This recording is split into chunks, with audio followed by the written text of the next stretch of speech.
2020 সালের 31শে জুলাই আমাদের ভাই শহীদ মেজর সিনহাকে নির্মমভাবে তৎকালীন পুলিশের টেকনাফ থানার ওসি প্রদীপ এবং ইন্সপেক্টর লিয়াকত সহ তাদের যে সাঙ্গবঙ্গ ছিল তারা নির্মমভাবে হত্যা করে।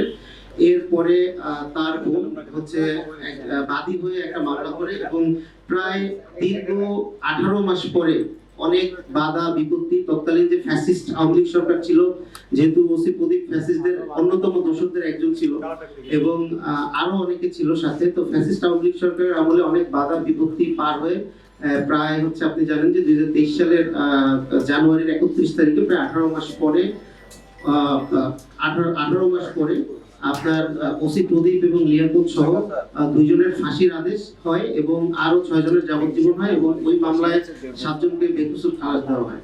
কিন্তু এরপরে যে জিনিসটা আমরা পরিলক্ষিত হই যে প্রায় 3 বছর হয়ে গেছে, বাট এই যে ফাঁসির রায় এটা কার্যকরের কোনো আসলে কোনো ভ্রুক্ষেপ ছিল না। তো এরপরে আমরা যখন গত 5ই আগস্ট যখন হচ্ছে একটা বিপ্লবের মাধ্যমে এই দেশ আমরা যেটাকে বাংলাদেশ 2.0 বলি যে স্বাধীন হয়েছিল, সেই বিপ্লব পরবর্তী সময়ও 8 মাস পার হয়ে গেছে, বাট আমরা কিন্তু ওই রকমের কোনো পদক্ষেপ মেজর সিনহার হত্যাকাণ্ডের যে ফাঁসির দণ্ডাদেশ এটা কার্যকর করার কোনো পদক্ষেপ আমরা দেখতে পাই নাই। আমরা পার্সোনালি হচ্ছে অ্যাটর্নি জেনারেল থেকে শুরু করে সর্বোচ্চ পর্যায়ে হচ্ছে যোগাযোগ করেছি এবং তাদের বোঝানোর চেষ্টা করেছি, অনেকভাবে কথা বলেছি। তো তারা প্রথম দিকে বলেছিল যে এটা হচ্ছে আগামী 4 মাসের মধ্যেই শেষ করে ফেলবে। এখানে আমাদের যে সদস্য সচিব লেফটেন্যান্ট সাইফুল্লাহ ছিল উনিও পার্সোনালি যোগাযোগ করেছে, বাট এখন পর্যন্ত হয় নাই। তো যাই হোক, গত 23 তারিখে এটা ডেট রেফারেন্স হচ্ছে উঠেছে অ্যাপ্লাইড ডিভিশনে। তো যেহেতু এটা অ্যাপ্লাইড ডিভিশনে আছে, তো আমরা চাই যে অ্যাপ্লাইড ডিভিশনের যে কার্যক্রমটা আছে এটা অতি দ্রুত যদি সম্ভব হয় আগামী 15 দিনের মধ্যে অ্যাপ্লাইড ডিভিশনের যে কার্যক্রম সেই কার্যক্রমটা শেষ করে, এবং আমরা বিশ্বাস করি এবং আমরা আশা করি এটা শুধু আমাদের চাওয়া না, এটা গণমানুষের চাওয়া যে এই যে ফাঁসির রায় আছে ওসি প্রদীপ এবং লিয়াকতের, এই ফাঁসির রায়টা যারা মাননীয় বিচারপতিরা আছেন তারা হচ্ছে বহালি রাখবেন। এবং আমাদের দাবি হচ্ছে যে এই যে ফাঁসির রায়টা আছে এটা যদি অ্যাপেলেট ডিভিশন থেকে ফাঁসির রায়টা হয়, তো যেটা যদি বহাল থাকে, তো বহাল এই রায় দেওয়ার 7 দিনের মাথায় ওসি প্রদীপ এবং লিয়াকতের ফাঁসির যে দণ্ডাদেশ এই দণ্ডাদেশটা হচ্ছে কার্যকর করতে হবে। আমরা একটা বৈষম্যমুক্ত বাংলাদেশ চাই, আমরা এমন একটা বাংলাদেশ চাই যেই বাংলাদেশে আসলে কোনো বৈষম্য থাকবে না, প্রত্যেকটা বিচার, প্রত্যেকটা হত্যা, প্রত্যেকটা সবকিছু বিচার সুষ্ঠুভাবে কার্যকর হবে। এছাড়াও আমরা এখানে শুধুমাত্র যেহেতু মেজর সিনহা আমাদের অর্গানাইজেশন, আপনারা জানেন আমাদের অর্গানাইজেশনটা হচ্ছে সামরিক এবং আধা সামরিক বাহিনীর সদস্য প্লাস অফিসারদের নিয়ে গড়া। তো সেহেতু আমরা হয়তো মেজর সিনহা নিয়ে কথা বলছি, বাট আমরা শুধু মেজর সিনহা স্যারের মধ্যেই হচ্ছে থাকতে চাই না। আমরা বাংলাদেশের যতগুলা হত্যাকাণ্ড আছে, আপনি বলতে পারেন যে কিছুদিন আগে আমাদের বোন আসিয়াকে নির্মমভাবে হত্যা করা হয়েছে, পারভেজকে নির্মমভাবে হত্যা করা হয়েছে। এছাড়া আপনারা দেখেছেন যে ঢাকা বিশ্ববিদ্যালয়ে একটা মব ক্রিয়েট করে তোফাজ্জল নামক একটা নিরীহ মানুষকে হত্যা করা হয়েছে।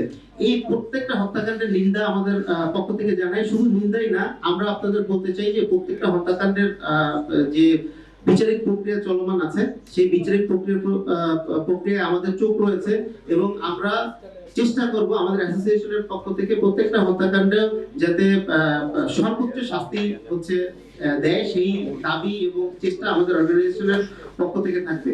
এছাড়া আমরা একটা জিনিস বলতে চাই যে এই 24 পরবর্তী বাংলাদেশে ইন্টেরিয়র গভর্নমেন্ট যেটা আছে ওনাদের কার্যক্রম অনেক প্রশংসিত, তারা অনেক ক্ষেত্রে অনেক ভালো কাজ করছে যেটা জনগণের কাছে অ্যাকসেপ্টেড।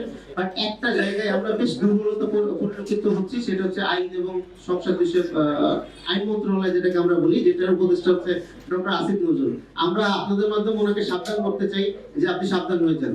দেশের জনগণ যেমন হাসিনাকে টেনে নামাইছে, আপনার গদিও কিন্তু ঠিক থাকবে না। সো ডক্টর আসিফ নজরুল আপনি সাবধান হয়ে যান, আপনার কার্যক্রমটা আপনি ঠিক করেন। আপনি কোন দেশের রেসপন্সারি করবেন, দেশের বিপক্ষে আপনি কাজ করবেন, সেটা কিন্তু হবে না। আমরা যে জিনিসটা দেখেছি ডক্টর মোহাম্মদ ইউনূস আমাদের মাননীয় প্রধান উপদেষ্টা উনি অত্যন্ত দক্ষতার সাথে এই দেশ পরিচালনা করছে।